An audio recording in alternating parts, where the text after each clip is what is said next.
여러분 안녕하세요. 회계상 거래 세 번째 시간으로서 이번 시간에는 재고자산에 대해서 살펴보도록 하겠습니다. 재고자산을 먼저 살펴보도록 하겠습니다. 재고자산이라는 건 정상적인 영업 과정에서 판매를 위해서 보유하는 자산 또는 그 판매를 목적으로 생산하고 있는 생산이 완료된 자산, 즉 제품 또 완료가 됐다 하더라도 일부 정도 완료된 반제품이 있어요. 즉 판매를 할 수 있는 반제품, 그 다음에 공정 중에 있는 제공품, 이런 것들로 구성되어 있는 게 재고자산입니다. 재고자산의 취득원가, 즉 매입원가가 되겠죠. 자, 매입원가는 두 개로 나눕니다. 즉 상품이나 원재료는 외부에서 사갖고 오는 거죠. 우리 회사 자체 내에서 생성할 수는 없잖아요. 그래서 외부에서 사갖고 올 때는 매입원가라고 이야기합니다. 그래서 매입원가, 상품 및 원재료의 매입원가가 되겠습니다.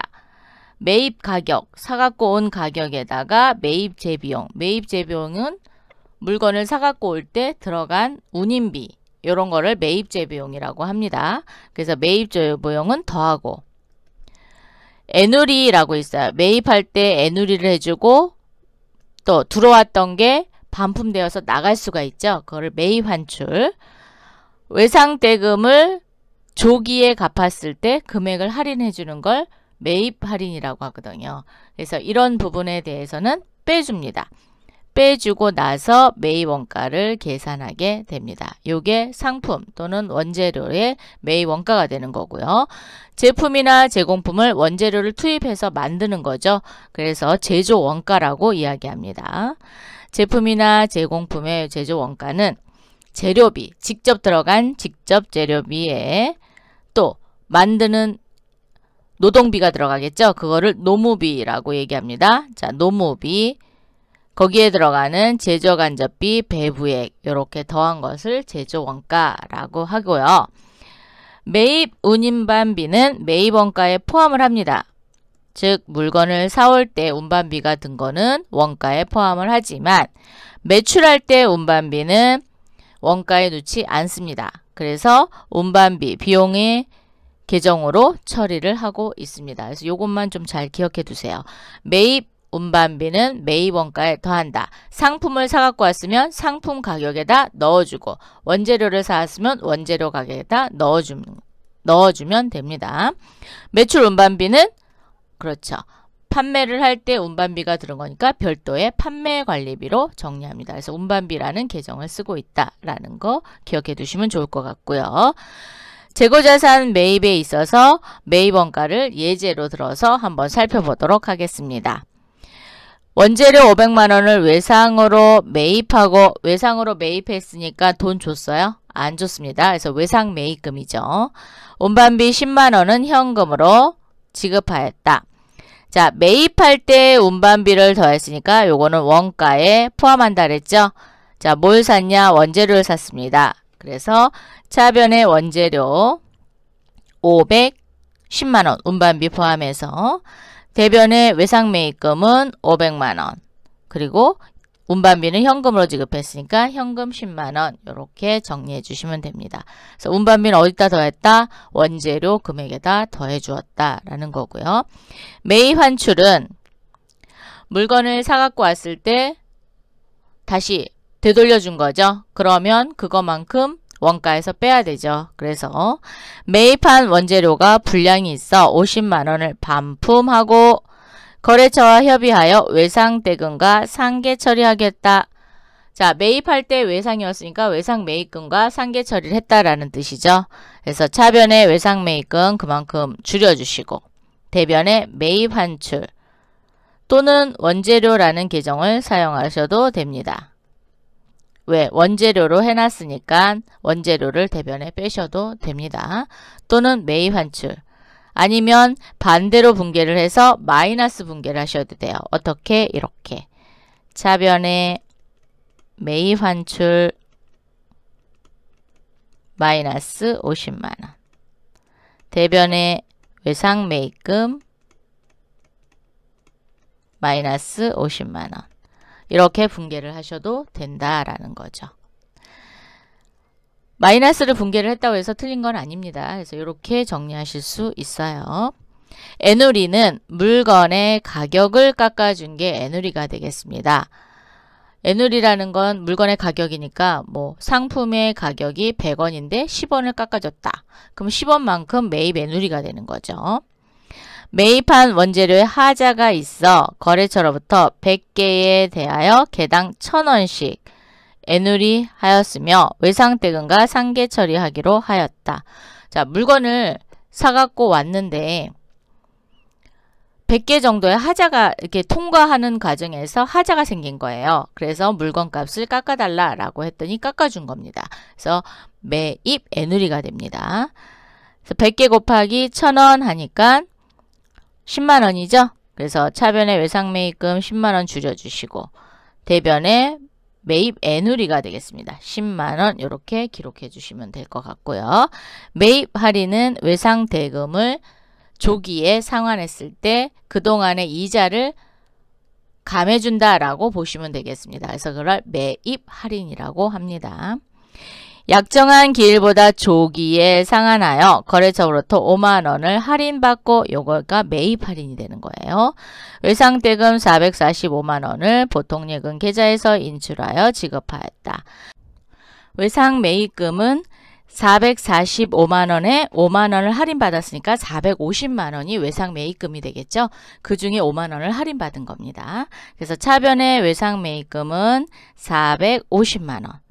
그리고 매입 할인, 대금을 할인받았으니까 매입 할인 5만원, 보통예금 445만원 이렇게 처리하시면 될 것 같습니다. 이번에는 재고자산의 매출에 대해서 살펴보도록 하겠습니다. 자, 재고자산을 팔았을 때 어떻게 되는지. 자, 매출액 먼저 볼게요. 제품 600만원을 외상으로 판매하고 운반비 15,000원을 현금으로 지급하였다. 매출할 때 운반비는 그렇죠. 별도의 비용으로 처리한다 라고 얘기했습니다. 그러니까 운반비라는 계정으로 사용하면 되겠죠. 자, 그래서 차변에 외상으로 했으니까 외상 매출금이 600만원, 운반비는 15,000원. 대변에 제품을 팔았으니까 제품 매출이 600만원, 현금으로 지급했으니까 대변에 현금 15,000원 이렇게 정리합니다. 그래서 별표를 어디다 해요? 매출 시, 뭘 매출할 때 재고자산 매출 시 운반비는 운반비 계정으로 처리한다 라고 체크해 놓으시면 되겠습니다. 이번에는 물건을 팔았는데 다시 반품되어 돌아왔죠. 그거를 매출 환입이라고 합니다. 판매한 제품 30만원이 반품되어 거래처와 협의하에 외상대금과 상계 처리하기로 하였다. 돈을 갚지 않았으니까 외상매출금이 그만큼 갚지 않은 게 아니라 회수하지 않았으니까 외상매출금이 늘었는데 그거를 거기서 빼주기로 했대요. 차변의 매출 환입 30만원, 외상매출금 30만원 이렇게 정리하시면 되겠고요. 애누리, 매출 애누리, 우리가 물건을 팔 때 하자가 있어서 물건값을 깎아줄 수도 있겠죠. 그거를 매출 애누리라고 합니다.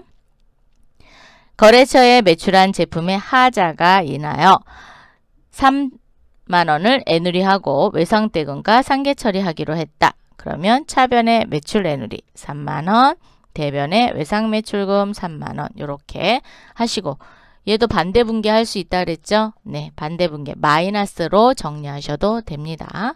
근데 이제 이렇게 한 가지로 계속 하시면은 훨씬 편하실 거예요. 이번에는 매출 할인을 한번 해보겠습니다. 외상대금 500만원에 대해서 매출 할인 조건부 2/10 N/15일. 자, 요 뒤에 거는 날짜를 의미하고요. 요 N은 내가 얼마만큼 할인을 해주겠냐라는 퍼센티지로 보시면 되겠습니다. 그래서 15일 안에 나에게 외상대금을 상환을 하면 2% 정도의 할인을 해주겠다라는 조건부가 되겠습니다. 그래서 조기에 회수를 하였을 경우 잔액을 보통예금 계좌에서 송금받았다 그랬어요. 그러면 2%니까 500만원의 2%를 할인해 줍니다. 그럼 10만원이 되겠죠? 자, 10만원만큼 매출 할인으로 잡고 나머지만 송금 받으시면 되는 금액이 되겠습니다. 차변의 보통예금이 490만원이고요. 매출 할인은 10만원, 대변의 외상매출금은 500만원이 되겠습니다. 자, 이렇게 해서 재고자산 매출 살펴봤고요. 매출원가에 대해서 살펴보도록 하겠습니다. 매출원가 계산식은 여러분이 꼭 외워두시기 바랍니다. 자, 문제를 풀기 위해서는 식을 알아야 풀 수가 있으니까 꼭 외워두세요. 별표 해놓으세요. 별표. 매출원가 계산 외운다. 상품 매출원가는 기초상품 재고액, 즉 기초의 재고액에다가 단기상품 매입액, 즉 이번 해에 산 매입액을 더하고 기말상품 재고액은 아직 팔지 않은 상품이죠. 그래서 그거를 뺍니다. 그러면 상품 매출 원가가 나옵니다. 그러면 여기 단기 상품 매입액이라는 것은 순매입액을 이야기하는데 이 순매입액은 매입가액에다가 매입 부대비용, 즉 뭐 운반비라든가 뭐 여러 가지 부대 비용들이 발생할 수 있겠죠. 그랬을 경우에는 더해주고요. 매입 환출 및 애누리는 빼주고 매입 할인 빼준 금액이 순매입액이 되겠습니다. 그래서 상품 매출원가는 기초상품 재고액 더하기 단기 순매입액 빼기 기말상품 재고액 이렇게 외우시고요. 순매입액은 매입가격에다가 매입 부대비용 더하고 매입 환출 및 애누리는 깎아준 금액이니까 그리고 반품돼서 들어왔으니까 빼주고 외상대금 할인된 거 원가에서 빼야 되니까 매입 할인 이렇게 빼는 식으로 외우시고 바르고요. 상품 판매 관련 등식은 순매입액은 총매입 더하기 매입 재비용, 매입 환출 및 애누리 매입 할인. 순매출액은 총매출액에서 매출 할인 및 애누리 매출 할인 빼준 거고 매출원가는 기초상품 재고액 더하기 순매입액 빼기 기말상품 재고액에 타계정 대체액이라고 있어요. 타계정 대체액은 외부로 나가지 않았지만 우리 회사 내에 다른 계정으로 넣은 걸 얘기하거든요. 여기에서 타계정 대체액을 빼준 게 매출원가가 되겠습니다. 위에 있는 매출원가에 타계정 대체액만 더 빼준 거예요. 네.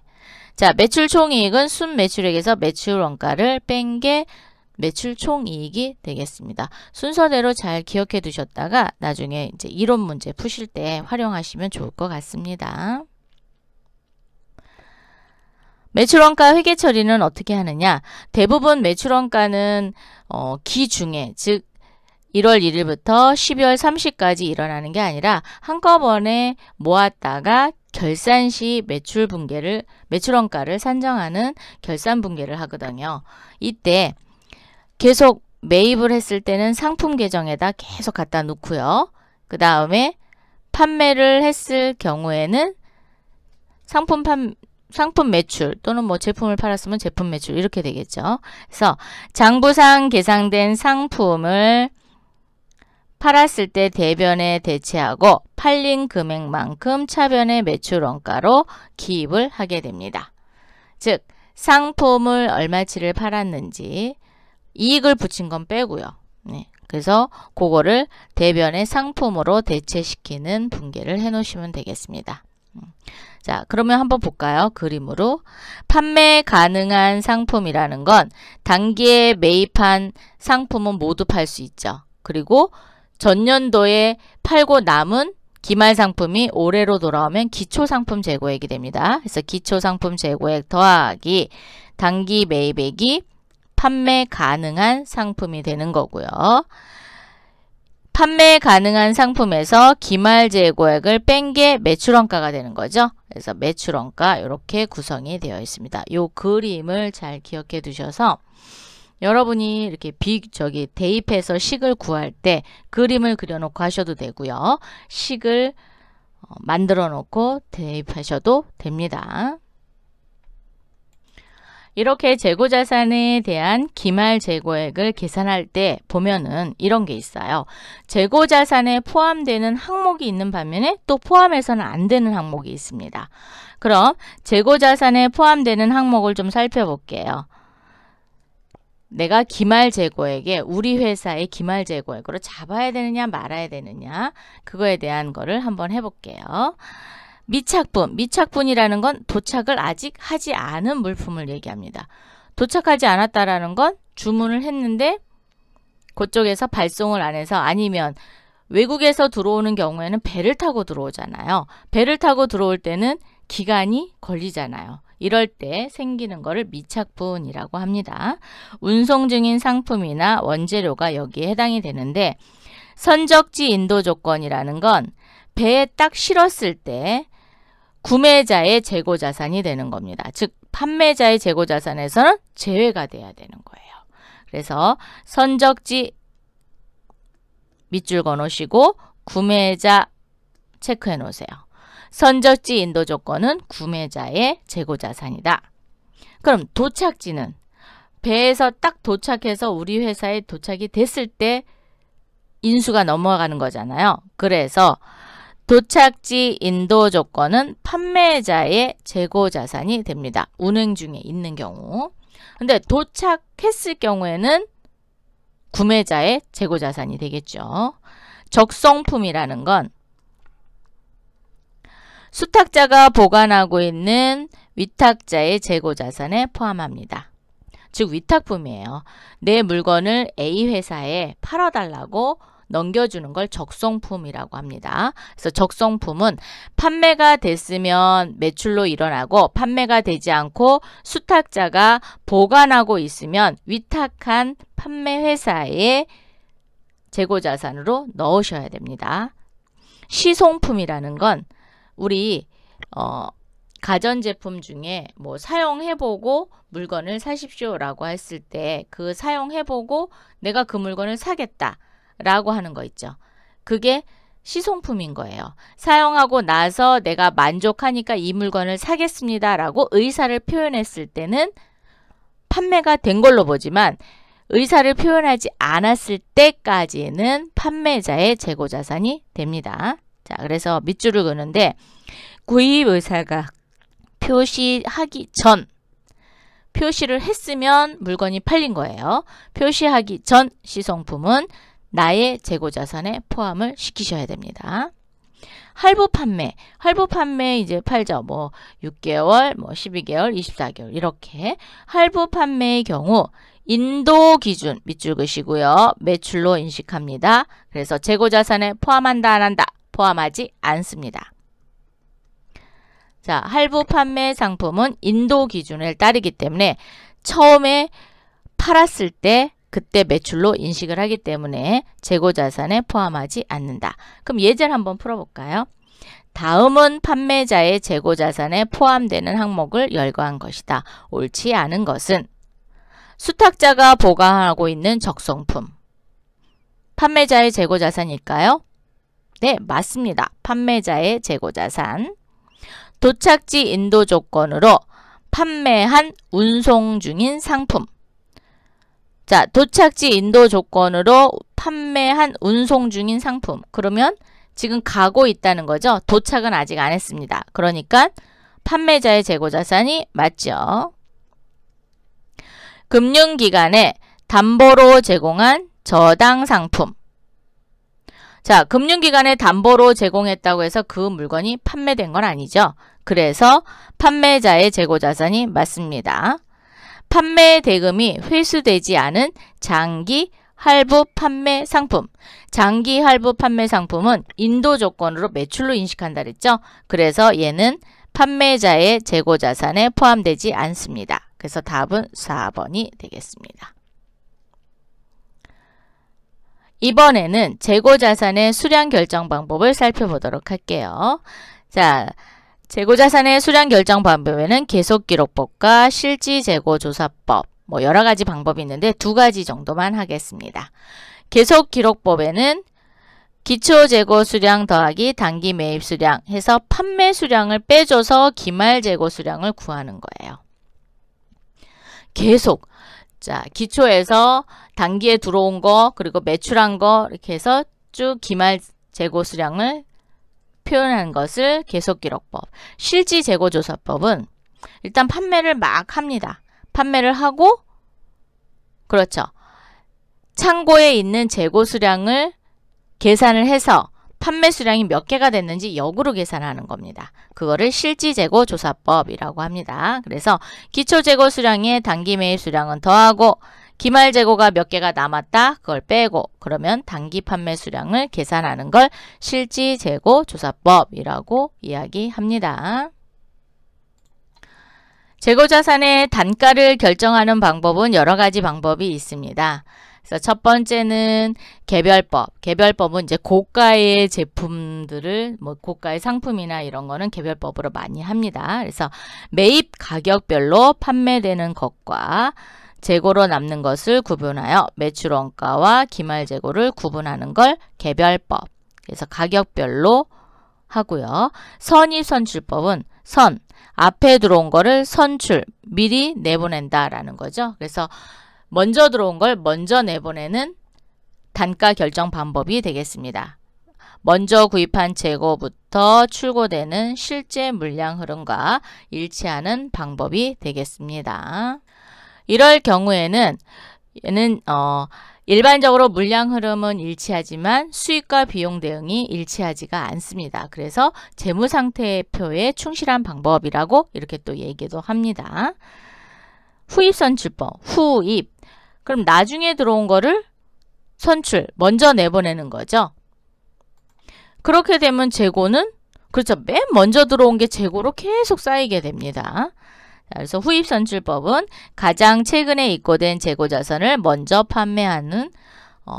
판매한다고 가정하는 그런 단가 결정 방법이라고 할 수 있습니다. 그래서 얘는 수익과 비용이 바로바로 대응이 돼요. 그런 반면에 물량 흐름과는 일치하지 않죠. 왜? 맨 먼저 들어온 게 계속 재고로 쌓이니까. 그래서 손익계산서에 충실한 방법은 후입선출법이 되겠습니다. 이동평균법이 있어요. 이동이라는 건 움직인다는 거죠. 평균법의 이동인 거예요. 그래서 상품을 구입할 때마다 가중평균 단가를 구해서 단가의 기준을 결정하는 방법을 이동평균법.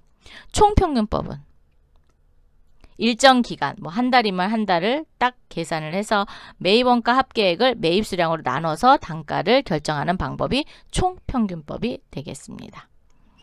매출가격 환원법이라고 있어요. 이거를 소매재고법이라고 하는데 소매가를 파악합니다. 소매가를 파악해서 기말재고 원가를 역으로 계산해서 원가 흐름을 추정하는 거를 매출가격 환원법, 소매재고법이라고 얘기합니다. 그 다음 매출 총이익률법이 있어요. 매출 총이익률법은 과거의 매출 총이익률을 이용해서 앞으로 내가 판매 가능한 상품의 매출원가와 기말재고를 배분하는 거예요.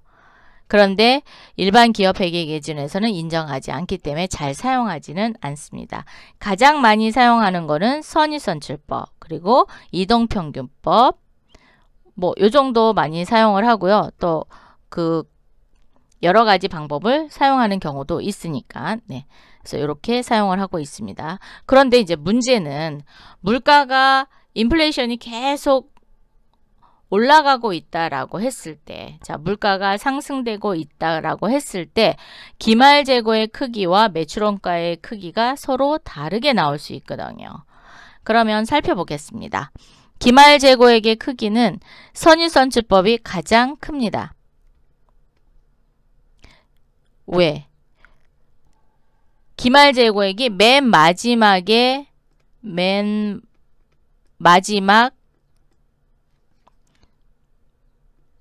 마지막 단가죠. 선입선출법은.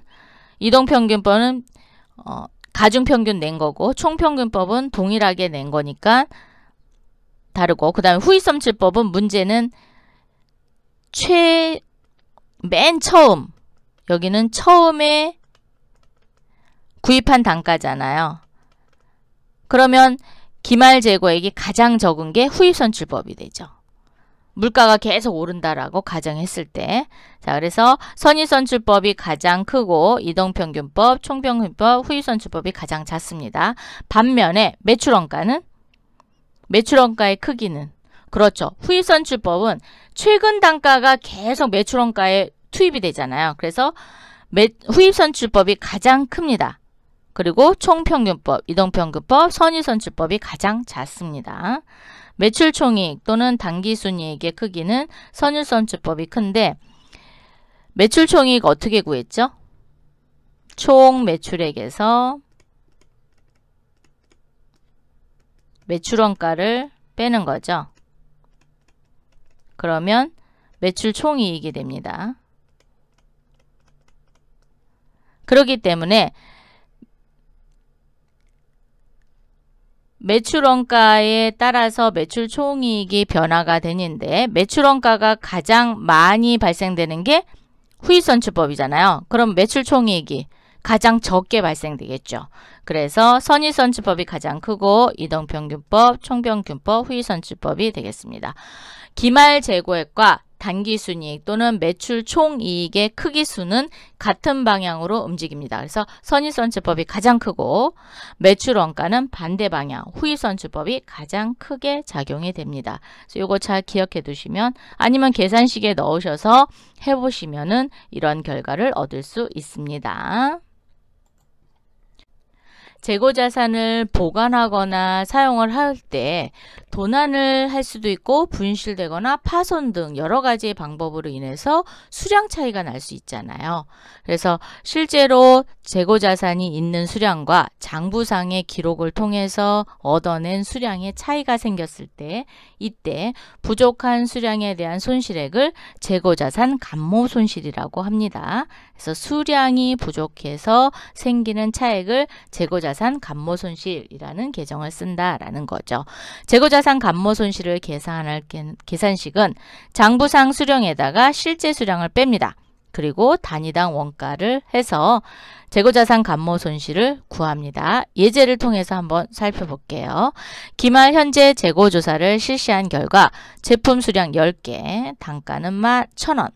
원재료 20개, 단가 50원이 소실됨을 발견했다. 소실됐다라는 건 없어졌다는 거죠. 자, 없어졌습니다. 이게 원가성이 있느냐, 원가성이 없느냐라는 거예요. 즉, 자주 발생돼서 계속적으로 발생되면 매출원가에서 빼줘야 되잖아요. 저기 매출원가에 가산해야 되잖아요. 그런데 가끔 일어나는 거예요. 그런 거는 비정상 감모죠. 그죠? 그래서 얘는 비용 처리하거든요. 정상 감모일 경우 원가성이 있을 경우엔 정상 감모.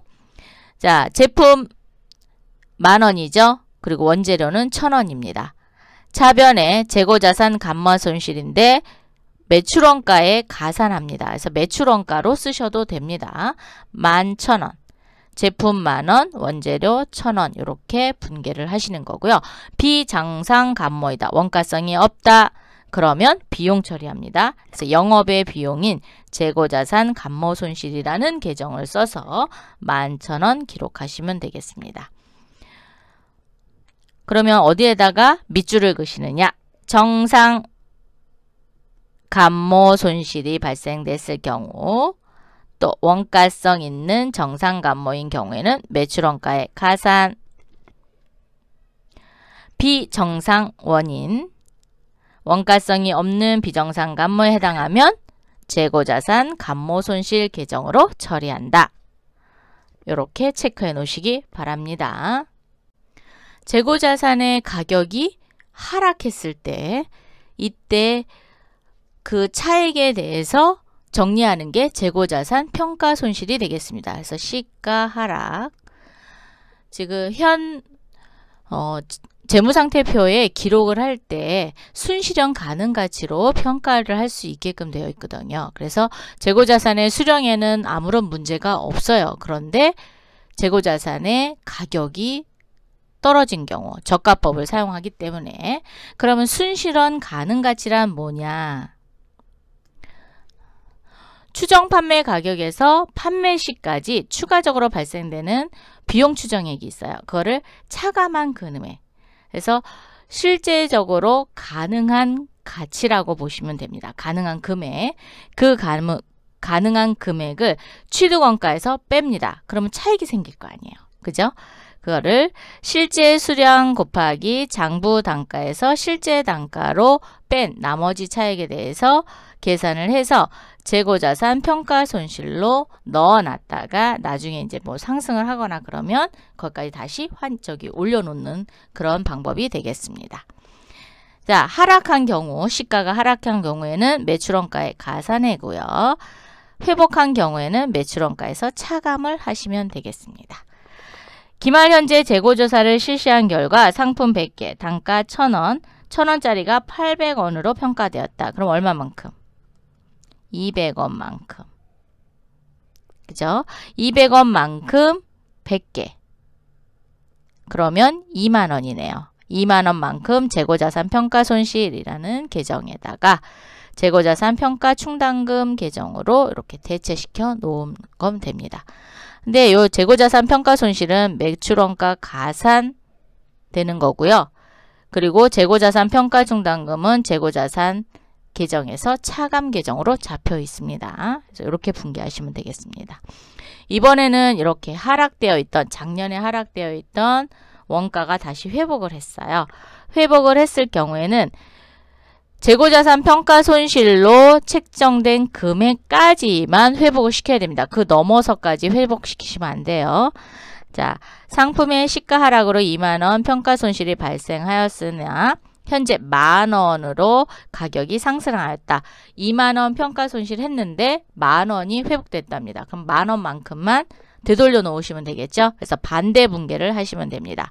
그래서 재고자산 평가 충당금을 차변에 만원, 대변에 재고자산 평가 충당금 환입이라는 계정을 써서 만원을 회복시켜 놓으시면 됩니다.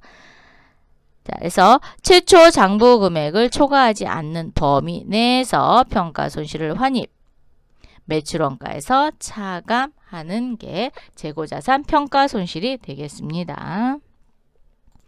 이렇게 해서 이번 시간에는 재고자산에 대해서 모두 살펴봤습니다. 다음 시간에 또 뵙도록 하겠습니다. 감사합니다.